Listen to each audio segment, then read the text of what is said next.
Hi guys, today we're going to be doing a food tour at Jagalchi, which is this massive Korean food hall and supermarket that just opened here in Daly City. We're probably going to be spending an entire day here because there are lots of grounds to cover, from their bakery to their food stalls to their sit-down restaurant. We're going to be eating a ton of food. So if you guys like these kinds of videos and want to see more, please hit that thumbs up below. That would really help me find out what you guys are interested in. And yeah, let's go eat. So this place maybe opened just around a month ago, and it's been super popular with many lines. But we're here today during a weekday, so it's not too bad. Ooh, that looks so good. There's so many food stations to try here. There's like mandu, kimbap, Korean pancake. There's also an oyster bar here, a street food station. They're definitely trying to recreate the Italy experience, but in like Korean style.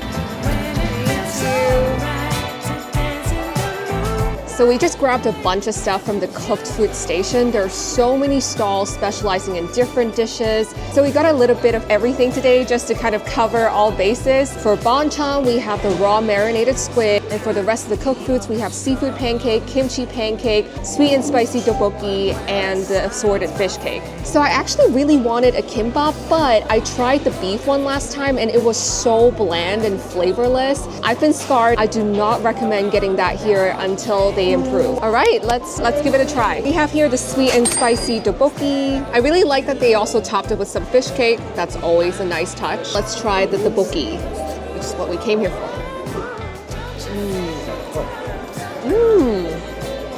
Really nice texture. It goes so well with the sauce. It's got that QQ chew to it, which I really love. The sweet and spicy tteokbokki sauce definitely leans on the sweet side.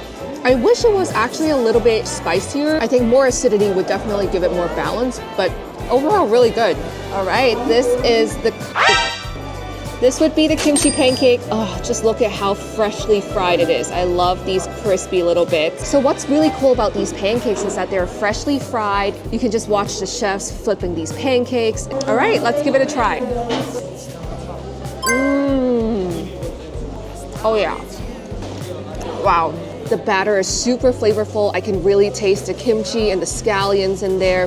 Just look at all that kimchi packed in there. For $8, this is such a steal. Look at this big portion as well. A really good pancake for $8 only. So delicious. And here we're gonna be trying the seafood pancake. It looks like there's some mussels here, there's some shrimp, also squid in there. All right, let's give it a try. Not as flavorful as the kimchi pancake, but the seafood is perfectly cooked, really moist. I like that they didn't overcook it. That's really important. If you want something a little bit more subtle, but you really like seafood, this is definitely the choice. I'm a flavor girl, so I'm gonna go dip this with the tteokbokki sauce. All right, let's check this out. It gives it more spice, that tanginess. I think this is the way to go. This would be the fish cake. I'm gonna try the long one. Super flavorful. Holy shit. I love the sweetness and savoriness from the fish cake. I think there's like scallions inside. It is super moist and juicy in there. And now let's try the other one.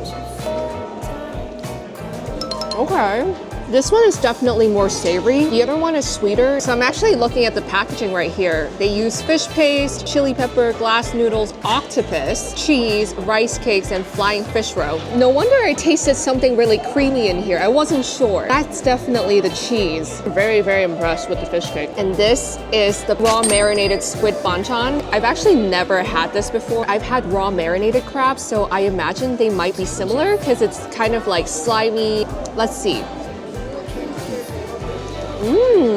Oh yeah. It's very similar in terms of the texture or even the flavor. Squid is really fresh and sweet. I really like that. And I can definitely taste the gochugaru in there. It's slightly spicy, leans salty. This would pair so nicely with the kimbap or any kind of rice dish. Definitely get this as a banchan. Very flavorful. This giant head right here. Not gonna lie, I feel like the navigation here is really confusing. It's a whole food maze, you know. Kind of hard to get to places, but it's okay, we'll power through. Right now we're heading towards the Oyster Bar for a little snack. I'm so excited because I love sashimi.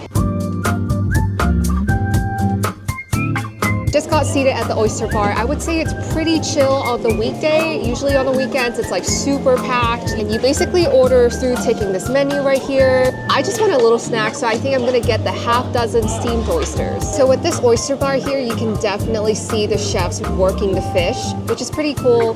So I did ask whether there's a difference between the prepackaged sushi as well as the sushi here at the Oyster Bar. Looks like the sushi here is cut fresh and the sushi rice is made fresh as well. Not gonna lie, there is a substantial price difference, so I hope this is worth it. Thank you so much.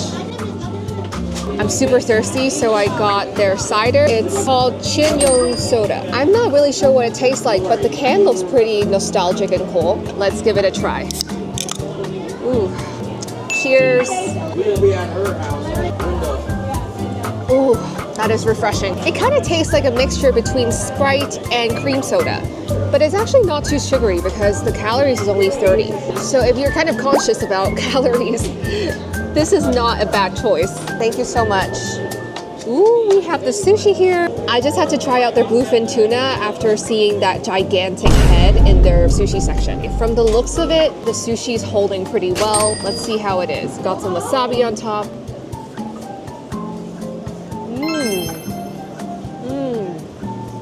Honestly, this is really good. The Bluefin tuna, even though it's a lean part, you can definitely taste the umami and the fatty and the oiliness of the fish. That's when you know it's super high quality tuna. And the rice is also perfectly seasoned, something that a lot of restaurants apparently don't care about. But I appreciate that they do it well here. The only critique that I have is that the rice is a bit denser and tightly packed than I would normally see at omakase restaurants, but this is not an omakase. And what I really like about this place is that they serve the sushi to you room temperature. This is how it should be done. There should never be a huge contrast between the fish and the rice. A lot of times the fish is like super cold, super frozen, but here it's actually done very, very nicely. And this would be their steamed oyster. Let's check it out.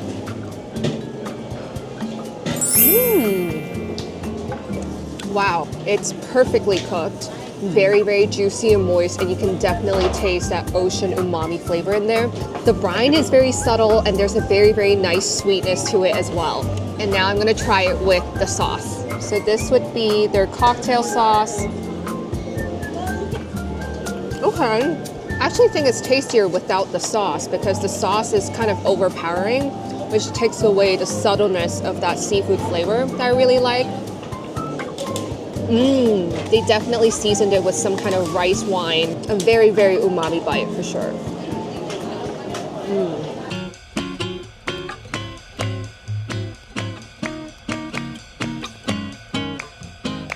So we're here at Basquia, which is a bakery inside of Jagalchi. It's a gluten-free bakery and they specialize in using only rice flour in making bread, which is pretty cool. And this place also happens to be the only dining area within the whole market, so it's always, always packed. Definitely recommend coming during a weekday so you can actually sit down and eat peacefully. So what we have here is the strawberry sulpang. It looks so beautiful, look at that. Also, I feel I'm probably not pronouncing sulpang right, so please don't kill me. It smells really nice, very, very subtle magoli, and it looks like there might be cream inside, so let's see what it's like. Okay. I'm not sure if I like it. The texture is a very chewy cake. And all I can taste right now is very, very subtle kind of rice wine, kind of sweet, kind of bland. I'm gonna take another bite just to make sure I'm not crazy here.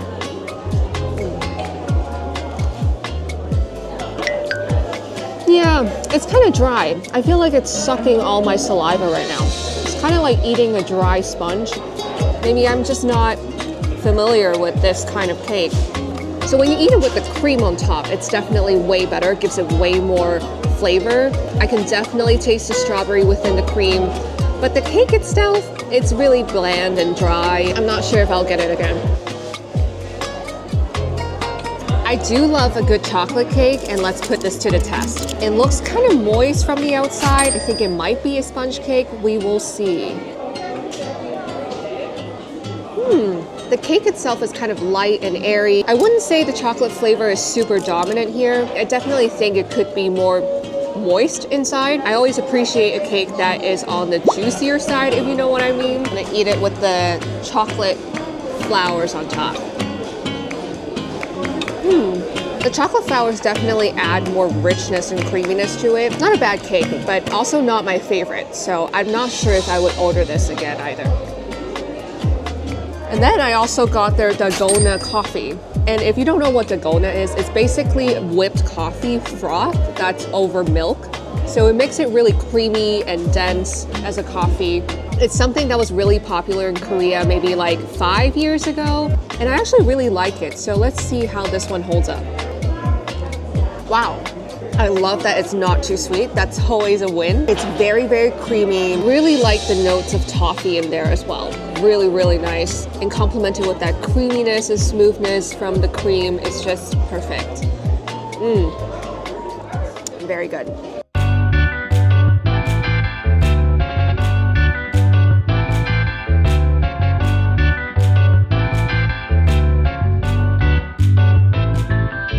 We're currently here at the street food station. We got this Korean corn dog with sugar. Ooh, look at that. I think this has cheese and sausage in it, so let's give it a try.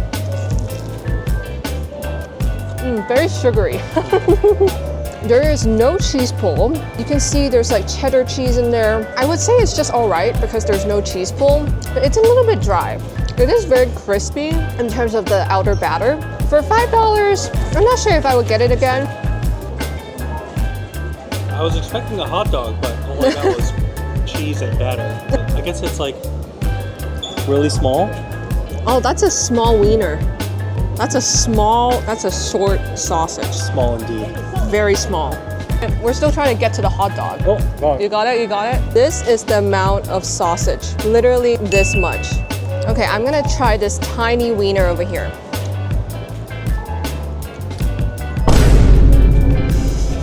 It's like tasteless. Texture of the sausage is way off. Oh no. You're better off getting a corn dog somewhere else. This is maybe the worst item we've tried.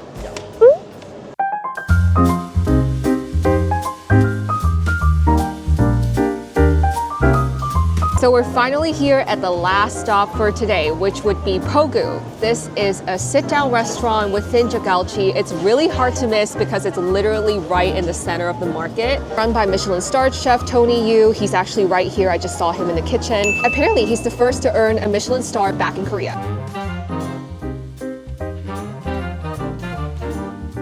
Not gonna lie, I was a little nervous about checking this place out because of all the drama, but it's been open for a whole month now, so hopefully all the details have been ironed out.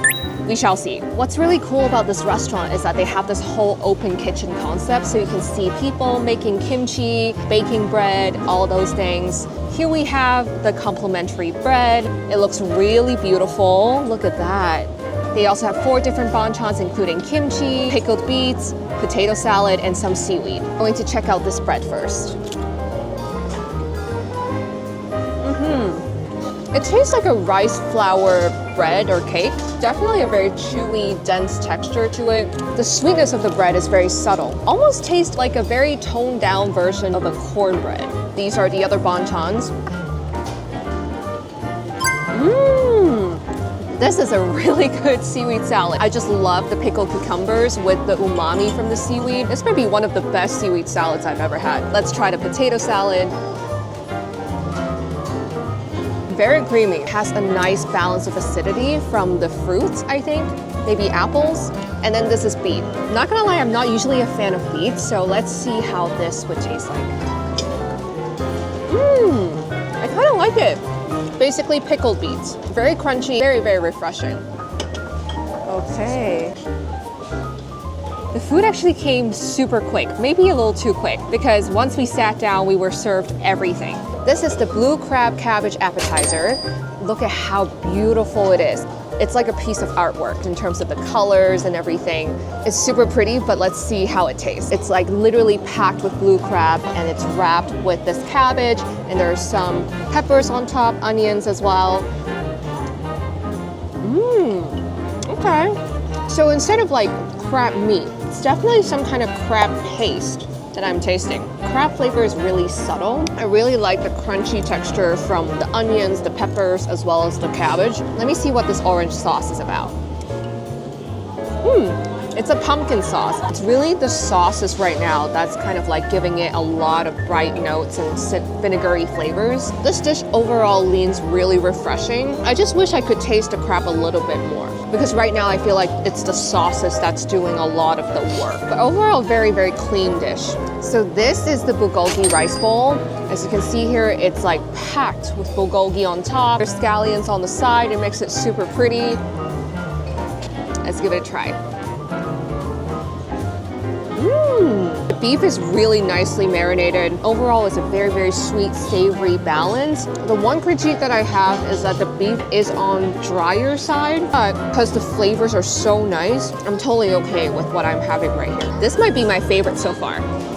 And here we have a half-eaten and here we have the seafood jjigae. They actually give you half a crab in there, which is very, very generous. Ooh, and I can also see some clams in here as well. Okay.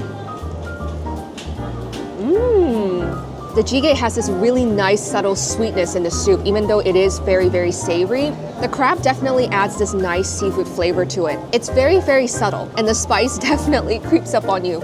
And the tofu is silky smooth and soft, really, really nice. A pretty good jjigae.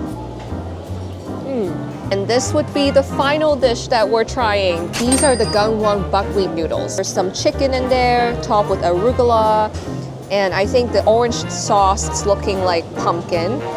And this looks like a sesame sauce. This is almost too beautiful to eat. I feel the same way about a lot of the dishes here. Let's give it a try. I'm gonna give it a good mix. All right. Wow. This is such a well-balanced dish. I'm very, very impressed. Buckwheat noodle is hands down the best thing I've eaten here at the restaurant. Maybe even for the whole market, actually. It's so, so flavorful, and it almost hits every single flavor profile. Tanginess from the yogurt, the creaminess from the pumpkin and sesame dressing. And when you mix that all together with the arugula, it adds that really nice umami bitterness to it. And the chicken also adds so much savoriness. It's just a firework of flavors. A tiny, tiny critique that I have is that I wish the noodles were a little bit bouncier, a little bit more firm. But honestly, in terms of the flavors, I could not ask for more. Definitely a dish with a lot going on, but it somehow works. Oh my god, we actually spent almost the entire day just eating and chilling at Jagalchi. I think among all of them, the pancake station is definitely my favorite because they're just super bang for buck. At $8, it's just such a steal. The portions are big and it's just packed with ingredients and it's very, very tasty and flavorful. And I also really love the squid banchan because it really reminds me of raw marinated crabs. The flavor profile is basically the same and it's so sweet, fresh, and spicy. Just really, really good. I also had a really nice time dining at Pogu, with the standout being the buckwheat noodle. And in terms of improvements, I think they can up their bakery game. Honestly, all the things I had were pretty bland except for the Dalgona latte. And absolutely do not get their hot dogs. It was an abomination. Look at how small that sausage is. And it lacked flavor. It was like a cardboard. I don't even know how that's possible. Overall, this is still their early days, so I think things can only go up from here. And that's it for today. I really hope you enjoyed this food tour. If you like this video and want to see more of videos like this, please give me a thumbs up and subscribe. Otherwise, I will see you next time.